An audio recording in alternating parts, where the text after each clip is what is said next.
이러한 관점에서 보자면 인도야말로 전 세계에서 가장 투자하기 좋은 곳이라고 할 수가 있겠습니다.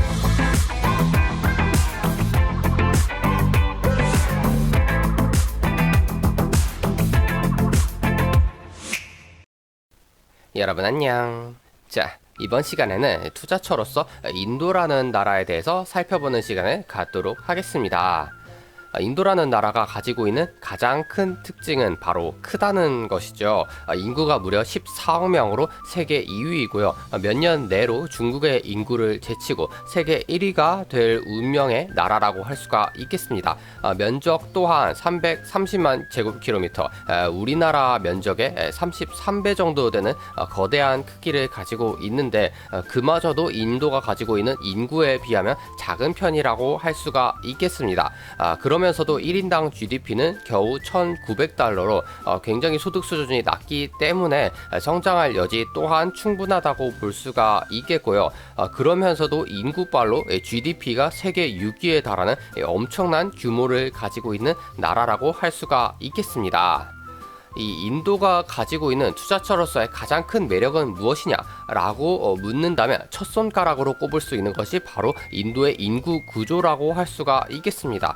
제가 저번 시간에 말씀드리기로 중국이나 일본 같은 나라는 투자처로서의 매력이 별로 좋지가 않다. 왜냐하면 고령화가 계속해서 진행되고 있고 인구가 앞으로 계속해서 감소할 예정이기 때문에 결국에는 성장 동력을 잃어버릴 수밖에 없다고 말씀을 드렸는데 이러한 관점에서 보자면 인도야말로 전 세계에서 가장 투자하기 좋은 곳이라고 할 수가 있겠습니다.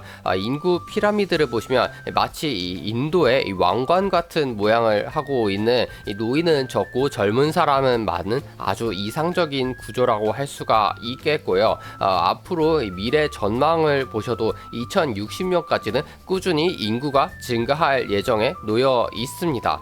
그러면서도 기대 수명이 낮기 때문에 노인이 낮은 구조를 띠고 있었는데 그 수명마저도 점차 올라가고 있는 추세이죠. 따라서 젊은 층, 특히 생산 가능 인구가 계속해서 늘어나면서 인도의 폭발적인 인구 증가를 이끌어갈 수 있겠다는 생각을 할 수가 있을 것입니다.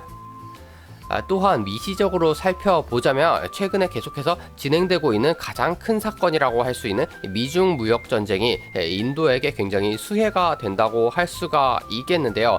일단 미국과 중국이 무역 전쟁을 한다면 당연히 이 중국의 대체제로서 인도를 찾게 되는 것은 지당한 이치라고 할 수가 있겠죠. 특히 미국 입장에서 보자면 인도는 같은 민주주의인데다가 영어가 통하고 우방국이기도 하기 때문에 중국이 가지고 있지 않는 미국과의 동질성을 보여줄 수가 있다고 볼 수가 있겠습니다. 따라서 미국 기업에서 인도인들을 환영하는 것은 당연한 수순이라고 할 수가 있겠죠. 인도 입장에서도 이 중국이 기존에 가지고 있는 세계의 공장 타이틀을 뺏어올 준비를 하고 있다고 볼 수가 있겠는데요. 기본적으로 중국의 인건비가 최근에 굉장히 많이 올랐기 때문에 안 그래도 중국에 있는 공장들은 중국을 탈출해야 할 입장인데 미중 무역 전쟁 때문에 중국에서 계속 물건을 생산했다가는 미국으로 들여오지 못하는 참사가 벌어질 수도 있겠죠. 고율의 관세를 물 수도 있고요. 이러한 점에서 인건비도 싸면서 미국과의 무역 마찰을 겪고 있지도 않은 인도에 공장을 세우는 것은 이 공장주의 입장에서는 굉장히 탁월한 선택이라고 할 수가 있겠습니다. 이렇게 된다면 자연스럽게 인도의 많은 노동력들이 일자리를 구하게 되면서 전체 경제가 발전하는 효과를 누릴 수가 있겠죠.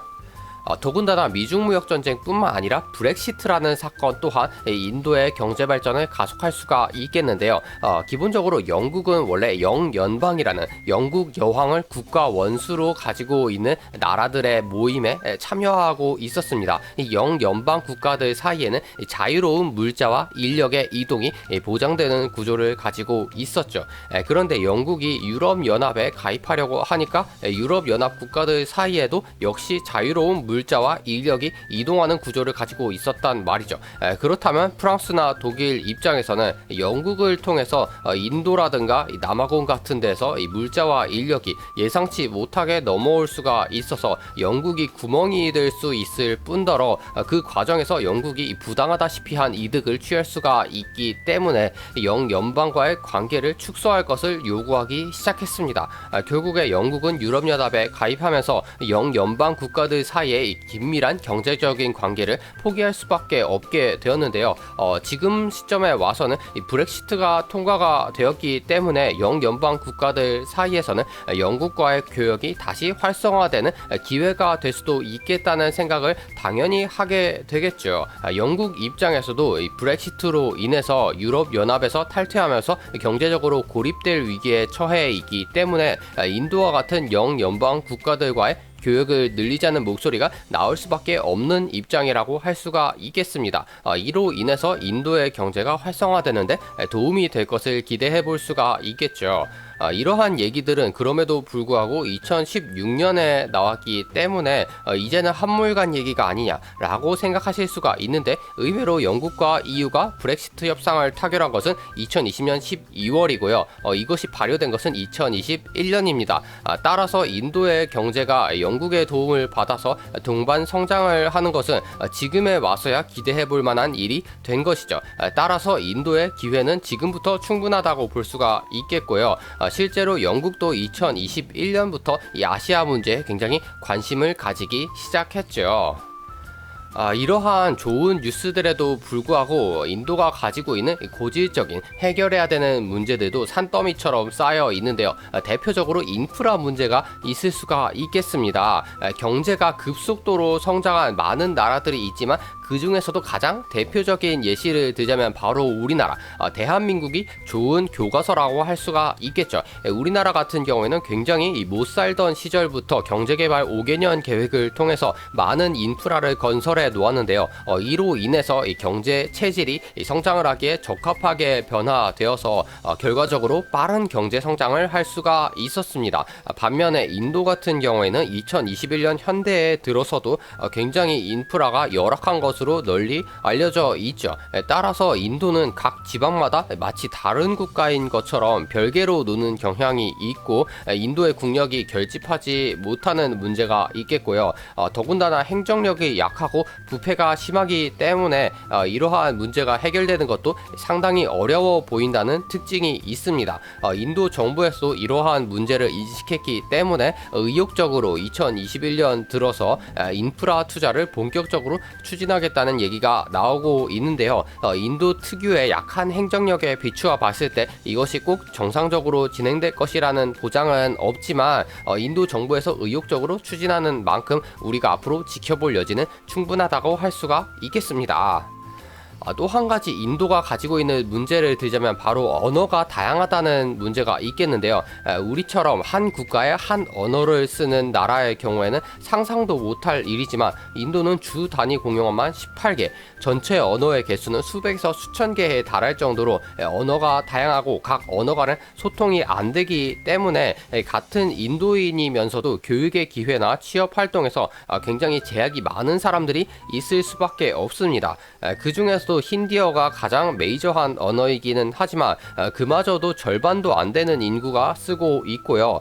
우리는 흔히 영어가 통하는 나라다 이렇게 생각을 하지만 인도에서 실제로 영어를 모어로 쓰는 사람은 전체의 1%도 안 될 정도로 의외로 흔한 언어가 아닙니다. 물론 제2 언어로는 많이 쓰이고 있기는 하지만 그마저도 10%대에 머물고 있고요. 이러한 언어의 문제는 인도의 국력을 10분 발휘하지 못하게 하는 하나의 장애물이라고 할 수가 있겠습니다. 여기에 더해서 최근에는 우한 폐렴 사태가 인도를 굉장히 괴롭히고 있는데요. 인도의 확진자 수는 누적으로 보나 신규 확진자로 보나 미국과 브라질에 이어서 세계 3위를 기록하고 있고요. 인도 특유의 약한 행정력을 생각해 본다면 실제 환자는 이보다 훨씬 많을 수도 있겠다는 생각을 해볼 수가 있을 것입니다. 어떻게 보면 다행이라고 할 수 있는 점은 인도에서 이 아스트라제네카 백신을 생산하고 있는 생산처가 있기 때문에 인도의 정부에서는 이것이 해외로 나가는 것을 막기만 하더라도 이 자국민들에게 많은 백신을 공급할 수 있다는 점이 있겠습니다. 하지만 백신 접종이 무색하게도 인도의 신규 감염자는 연일 급증하고 있는 추세이고요. 이러한 우한 폐렴 사태가 해소되기 전까지는 인도의 경제 또한 침체될 수밖에 없는 상황이라고 할 수가 있겠습니다. 하지만 역설적으로 인도는 이렇게 많은 확진자를 가지고 있고 통계에 잡히지 않는 환자까지 포함한다면 대부분의 사람들이 한 번쯤은 이 코로나19 바이러스에 접촉했을 가능성이 높기 때문에 이제 슬슬 집단 면역이 다가오고 있다는 희망적인 예상도 해볼 수가 있겠죠. 결론적으로 말씀드리자면 이 전 지구상에서 가장 투자하기에 좋은 나라는 어디냐라고 했을 때 저는 인도를 세 손가락 안에는 꼽고 싶습니다. 하지만 이렇게 말씀을 드리면 꼭 자신의 전 재산을 갖다 바치는 사람들이 나타나기 때문에 거듭 당부드리는 것이지만 인도는 전 재산을 바칠 정도로 리스크 없이 투자할 수 있는 매력적인 투자처는 아닙니다. 항상 인도가 가지고 있는 한계와 해결해야 되는 과제를 생각을 하셔야겠고요. 이와 관련해서는 유명한 투자자인 짐 로저스 같은 경우에도 워렌 버핏 오빠와는 다르게 이분은 개발도상국 투자를 굉장히 선호하시는 분임에도 불구하고 인도는 아니다. 이상한 규제가 많다라는 말을 남겼죠. 그 정도로 인도가 투자하기에 매우 좋은 투자처이기는 하지만 신중하게 투자해야 한다는 사실을 항상 염두에 두시고 좋은 투자를 하시기를 기원하고 싶습니다. 그럼 오늘 영상은 여기까지이고요. 다음에도 유익한 영상으로 만나요. 안녕.